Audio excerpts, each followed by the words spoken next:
মই স্বৰচিত কবিতা পাঠ কৰিবলৈ ওলাইছোঁ। কবিতাৰ শিৰোনাম মই বাট চাই আছোঁ বাৰিষা অহালৈ।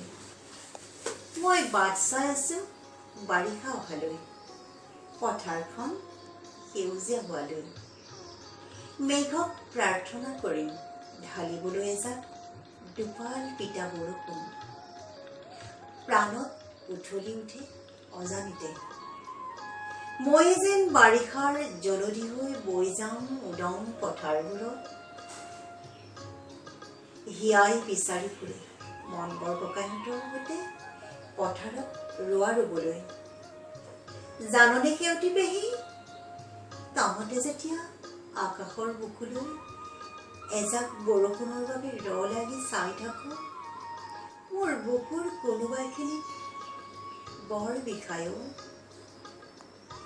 একোৱেই কৰিব নোৱাৰোচোন তহঁতৰ বাবে। খৰাং বতৰৰ আৰ্তনাদত কেতিয়াবা মই উচুপি উঠো। গাঁওখনলৈ বৰ মনত পৰে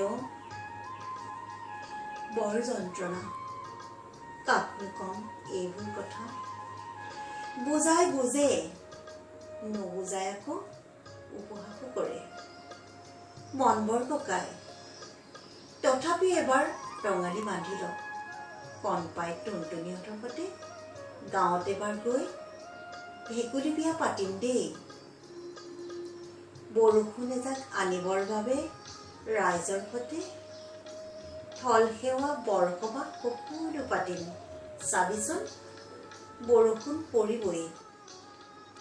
বৰবোলাৰ মাটিডৰা হাল বাই থবি, গৰুসুঁতিলৈ মন কৰিবি। বৰমাক ক'বলৈ নাপাহৰিবি আকৌ। নৰিয়াত নপৰোঁতেই গোহালি ঘৰত আই সকাম পাতিবলৈ কেঁচা পিঠাগুড়ি ভীমকল একাশী আগবঢ়াই থ'বলৈ।